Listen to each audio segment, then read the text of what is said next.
Thinking Aloud. Conversations on the leading edge of knowledge and discovery with psychologist Jeffrey Mishlove.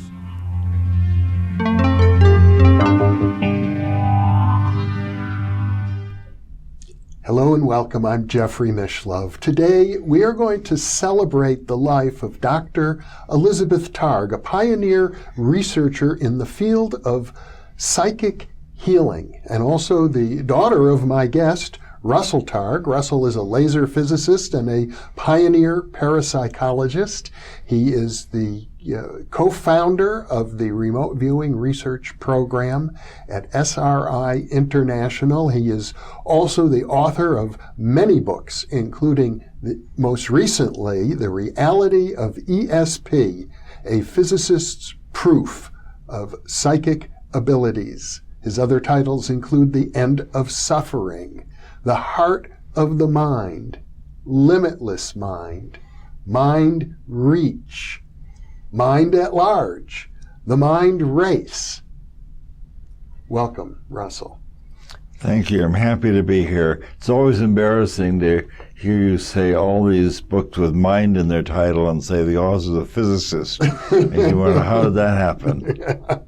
How did it happen? Well, we talked about that in an earlier interview, and your life story is fascinating, but one of the most fascinating aspects of your life, even so much so that it was the subject of an editorial by the renowned skeptic Martin Gardner, is the influence that you had on your daughter Elisabeth. I remember her as a teenager tagging along with you at meetings of the parapsychology research group in San Francisco that you co-founded.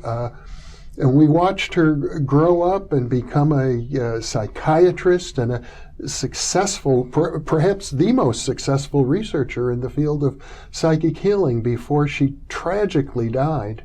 It was a tragedy. In that article, Martin Gardner said it's 3 generations of troublemakers, because it was really my father, who was a publisher who brought Von Däniken to the United States. Mm-hmm. He found Von Däniken in a bookstall on the Seine in Paris and looked at it. My father had a lifelong interest in science fiction. Yeah. So he published Von Däniken's book and greatly stimulated my interest in science fiction and in magic and in extrasensory perception. Mm-hmm. He also published a biography of Helena Petrovna Blavatsky, the occult princess. Yeah, and the biography of Eileen Garrett. That's right. Mm-hmm. So Gardner said it started with William Targ and then his son Russell as a blind parapsychologist, and his daughter Elisabeth, who's a psychiatrist doing healing. Mm-hmm. Gardner couldn't stand it. Well, not only was she a talented researcher, but she worked with you in remote viewing experiments, participated in a well-known experiment doing remote viewing between the Soviet Union and the United States. That's right. We visited Juna Davidashvili in 1983 when I was a guest of the Soviet Academy of Sciences, and Elisabeth, who was a Russian translator, among other things, interviewed Juna in Russian, of course, as Juna would describe where our partner was hiding in San Francisco, 6,000 miles away. And that was a very successful experiment, was judged by a blind committee and was found to be highly significant, whereas Juna described all sorts of interesting, an animal with pointy ears and glass eyes and a building with slanty sides and a flat roof and some kind of plaza near the water. And the traveler was at the merry-go-round on Fisherman's Wharf in San Francisco, exactly as Juna described. Well, Elisabeth grew up, I think she shared with you this and correct me if I'm wrong, this sense of certitude. She knew from an early age about the reality of psychic functioning, and I don't think she doubted it from my knowledge of her, and that made her, like you, a successful researcher. Oh, she never doubted it at all. As a little child, we expected her to describe what was in her birthday presents before she opened them. From an early age, psychic functioning was totally taken for granted. And let me ask you this, though. Was this necessarily the case with your other children, or was she different in that regard? She was different in that regard. It's not my. I remember doing an experiment with my son like that. I'd come home with a very unusual object from SRI that I had purchased and was using for a target object, and I asked my son Alexander, "Can you guess what's in this box?" What he visualized. He said, "It's very funny. There's a cylinder, and there's holes in the cylinder, so I don't know what you would put in there." And it was a Saturday Night Special revolver, which in fact does have a cylinder with 6 holes in it. So I thought that was very crisp. He just looked at the wooden box, and those are the words that came to him. So your other children did exhibit psychic. Everybody had a lot of permission to be psychic and expectation. In your household. Well, would it be the case that every parent were that way, frankly? Well, let's talk about her research. When she graduated from medical school, she began working at the California CPMC, California Pacific Medical Center, and she was a psychiatrist seeing patients and doing research. And her research involved distant healing. She wanted to know, could various healers around the country, energy healers, religious healers, Native Americans, could they send their healing intentions or their energy? Barbara Brennan's healers were energy healers. So Elisabeth was treating AIDS patients at this time. This was 1998, just past the peak of the AIDS epidemic in San Francisco. And she created 2 groups of patients, and 30 in each group. And the patients did not know whether they knew what the experiment was, they knew what was happening, but they didn't know which group they were in. And in fact, neither did she, because the patients were chosen at random by someone else in careful, double-blind, but balanced choice of the patients. Neither the patients nor the experimenter knew which group they were in, as you would do in any medical experiment. The healers out across America were given pictures of half a dozen of these 20 patients. So each person had quite a number of people that they were sending energy to. And during the course of perhaps 12 weeks, Elisabeth saw them every week, recorded how they were doing. The healers across the country were sending energy to the 30 people who were in the healing group. And at the end of 12 weeks, the patients were analyzed, one with respect to the other, and then it was decoded, the blind was broken, and it was found that the people in the healing group, the people for whom prayer said, had significantly better outcome than the other 30. Across a number of dimensions. That's right. That is, fewer trips to the hospital, fewer days in the hospital, better psychological basis, better self-esteem, and was a highly successful study, and it was published with no problem in the Western Medical Journal. And she did other studies after this as well, didn't she? She then did a study involving glioblastoma Yes. with patients. Very serious, deadly brain tumor. I think she had the idea that with the AIDS people, everybody was on the healing cocktail with the AIDS, a triple material that was helping people, and the AIDS people were not as sick as she expected them to be.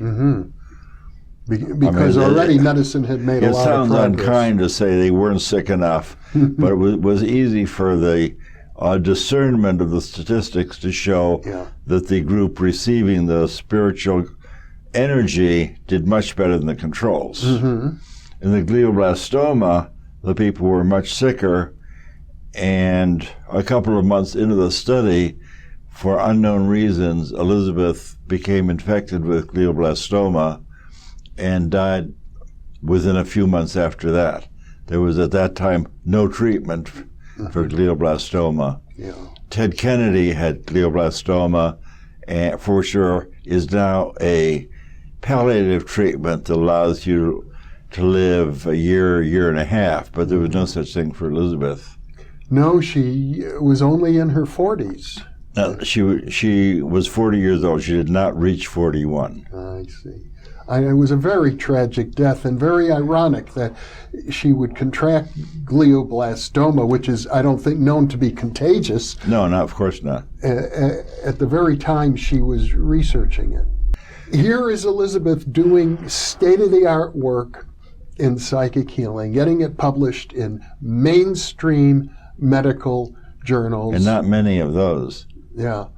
Not many people doing that. No, it's very unusual. And her work was first rate. It was being endorsed by one of the major medical centers in the San Francisco Bay Area. Should say that Randolph Bird at San Francisco General Hospital and Lewis Harris, another cardiologist at Washington University Hospital, about that same time had published massive studies of their cardiac patients.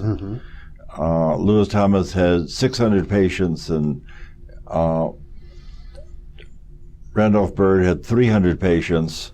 And in both those studies, in the cardiac patients, the post-operative recovery was much improved in the patients receiving spiritual prayers or spiritual energy from other people. And what's interesting is that their study was just as significant as Elisabeth's study, even though she had many fewer people, because the effect size in her study was so much greater. Well, perhaps like you, she had a certain ability as an experimenter to, I guess the word would be psi-conducive, that psychic functioning seems to work well around her. It certainly was. She was a very psi-conducive experimenter. And then when she died very suddenly, very tragically, I remember it well, and was very touched by it, I have to say, as were all of her friends. And she was suddenly gone. The tragedy. I remember sitting on the terrace of the house that I lived in Portola Valley, was the house in which she had died. I was sitting with my son, Nicholas, and her husband, Mark, and we were talking about Elisabeth, and we were aware that she was such a powerful character that we wondered if we would hear from her, at which point all the lights in our building went off and then came back on. And we said, well, that's amazing. This is a pretty new house. I'd never seen all the lights flash. It's as though somebody pulled the main circuit breaker, and then they went off and on again. One more time. Yes. So we took that as a signal that she's still with us in some sense. Well, we talked in an earlier interview about F.W.H. Myers, Frederick Myers, a psychical researcher from the 19th century who made many appearances through mediums after his death, and certainly given Elisabeth's lifelong interest in parapsychology, it would make sense that she would want to communicate if that were possible. And indeed, she seems to have done that. There have been many stories. And in fact, I myself heard those stories, and let me share with you one. After several years after she had died, and I had heard many stories from different people, including her ex-husband and your former co-author, Jane Catra, about these appearances and many physical manifestations, I had a dream about her, a lucid dream, very vivid dream in which she came to me. We were friends, and so it wouldn't be unusual that that would happen. And I said to her, Elisabeth, how nice to see you. I've heard such wonderful things about your communications, and especially the physical manifestations. And at that moment, I was awakened from my dream because the phone right next to my bed was ringing. So I picked it up, and there was nothing but white noise, static white noise on the other end of the phone. It's an unusual phenomena. Consistent with the many reports in two books, Telephone Calls from the Dead and Phone Calls from the Dead, which was written, co-authored by my cousin Scott Rogo, along with Raymond Bayless. So there's a history, an extensive history of this kind of communication. Yeah. The night that she died, I had gone to sleep and was awakened, and had the subjective impression that my bedroom was flooded with light. As I opened my eyes and I saw everything with crystal clarity. I did not see Elisabeth, but it's as though somebody had turned on the lights in my room.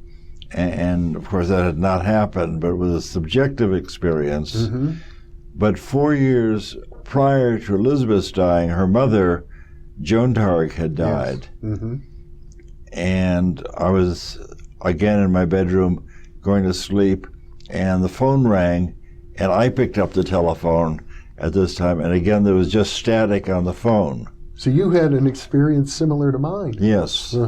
And I would say that I've never picked up the phone and found only static, except in that instance. And I'd have to say the same thing. So it must be a telephone system for recently departed people. Well, some of my viewers may be interested in an interview with Professor Stafford Betty on the very subject of what is known as instrumental transcommunication, in which we go into greater depth about this sort of thing, because it's actually a large field in the sense that there are thousands of amateurs around the world endeavoring to establish forms of electronic communication with the deceased, and many, many tales of this sort. I have seen that. Elisabeth had identified herself at an early age as being a remarkable person. Even in nursery school, she was extremely facile at learning foreign languages. And when she was 8 years old, we let her go to Switzerland to stay with some Swiss friends of ours who had children, and she spent about 5 or 6 months in Basel attending school in German. We didn't realize that that was going to happen, and she came back, and my father met her at the airport in New York City and said, "My God, little girl's turned into a kraut. She hardly speaks English."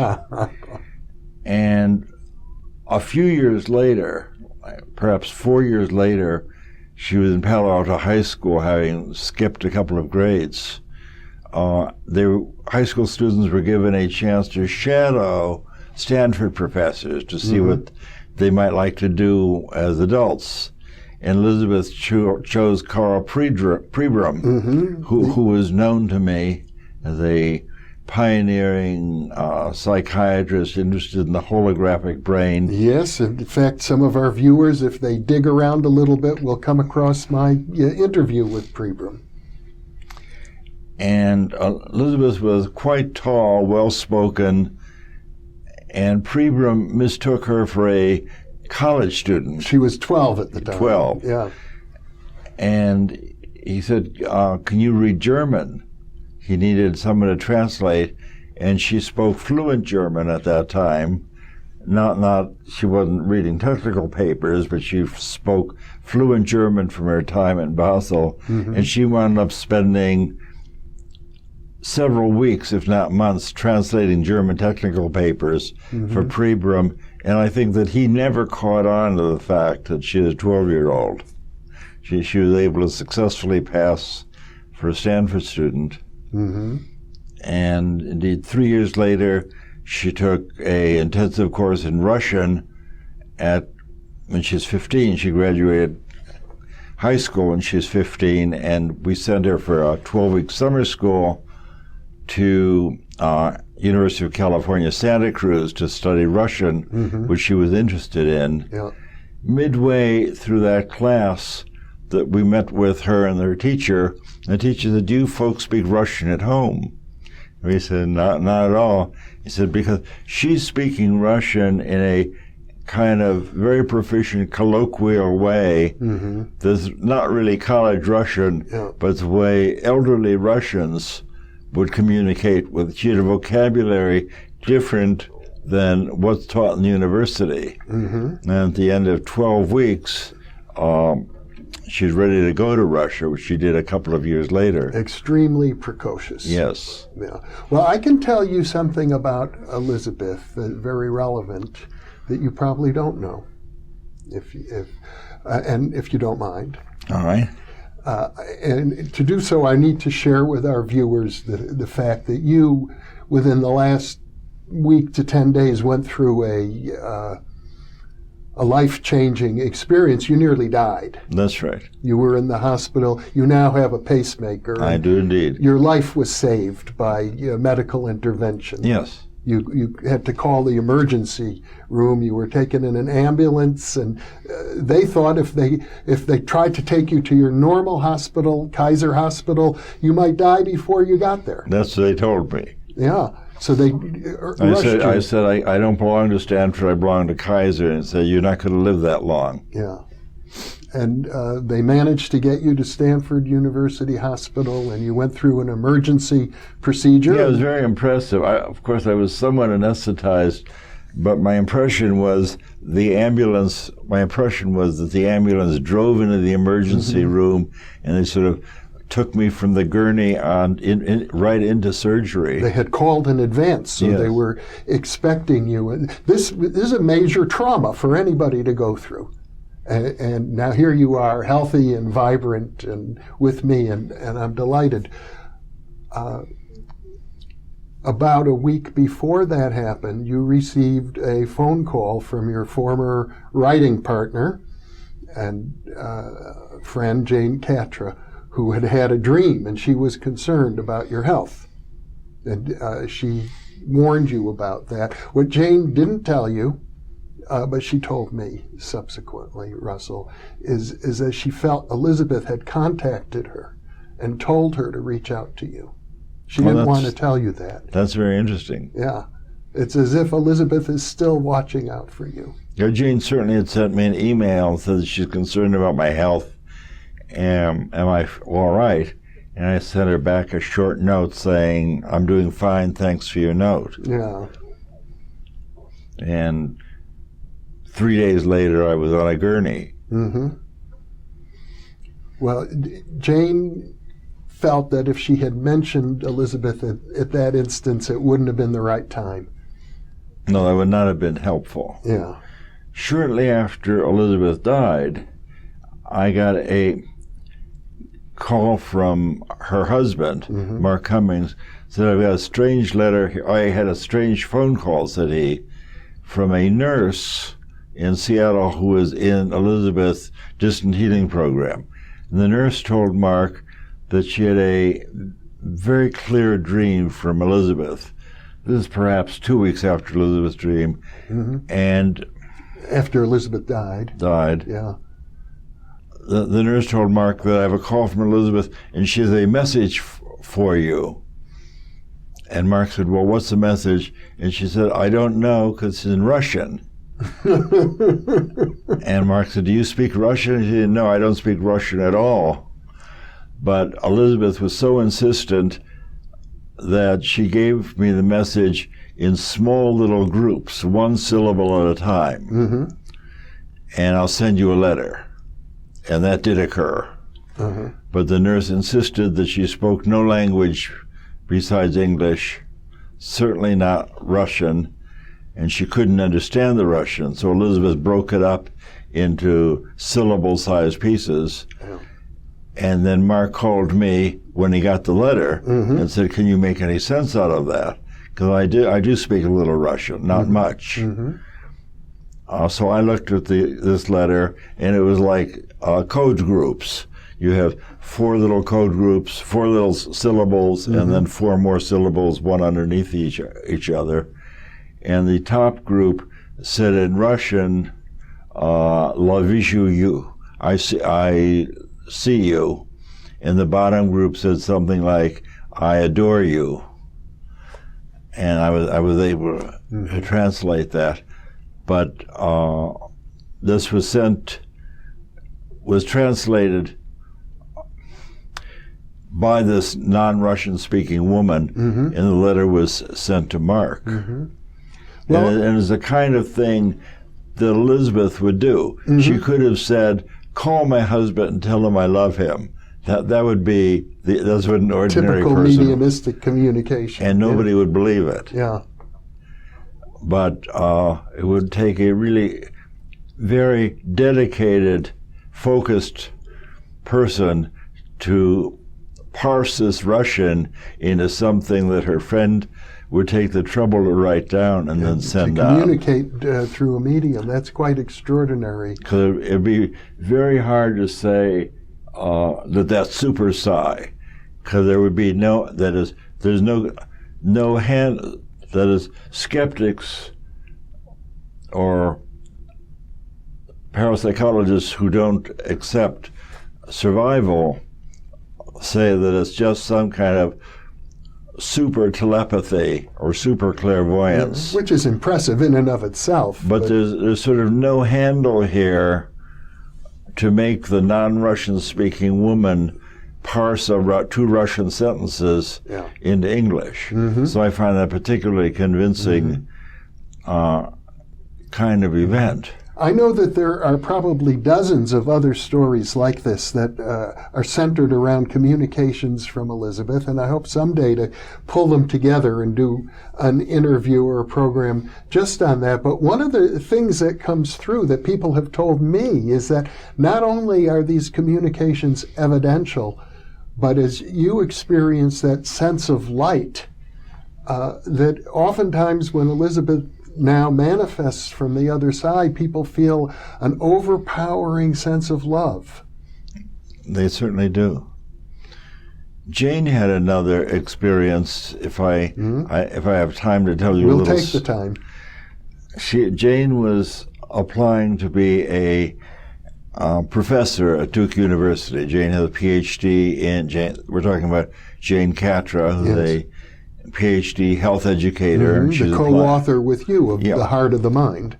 Applying to be a professor at Duke University, and she had a meeting with the chairman of the department and his nursing associate. And as they sat at a little table in the professor's office, the nurse, who was also a professor, said, "I have to ask you, Jane, do you know a woman who died recently, a tall woman with long dark hair?" Jane said, "As a matter of fact, I do." And the nurse said, "Well, I wouldn't normally interfere with a meeting like this. Do you mind? But this deceased person is very insistent that you give a message to her father, to the father of the woman, because the message that she wants to communicate will convince him of her survival, because she's been unsuccessful." And she said, "Remind him that when I was a little child, that he and another person forcefully stuffed me into a red dress against my will. And it was a traumatic experience for me. If you tell him that, he will know that I survived." And Jane communicated that to me.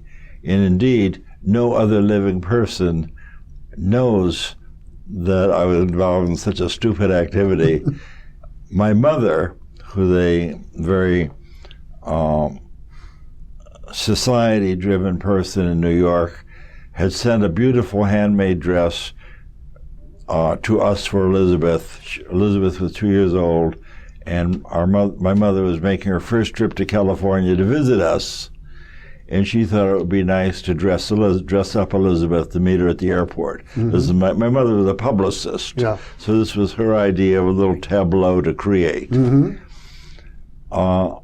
My wife wore only trousers of various kinds, fashionably, appropriately dressed, but never wore dresses. Elizabeth was going to have no part of wearing a dress. So this tough little 2-year-old that we were trying to forcibly stuff into a dress against her will, we finally succeeded. And as soon as we were ready to get in the car, she ripped off this dress and never saw it again. And we had no idea that that was a trauma, but it served its purpose because this whole story of the red dress was unknown to anyone. As my wife and I, and Elizabeth knew about it, but no other person, because we realized that was Elizabeth was our first child. We simply didn't know any better. But there is no other source than Elizabeth for this story. And that's the event that convinced you, a laser physicist, of the reality of survival of consciousness. That's right. Russell Targ, what a pleasure to have this time with you and to be able to share these memories of your wonderful daughter. Thank you very much. Thank you, Russell.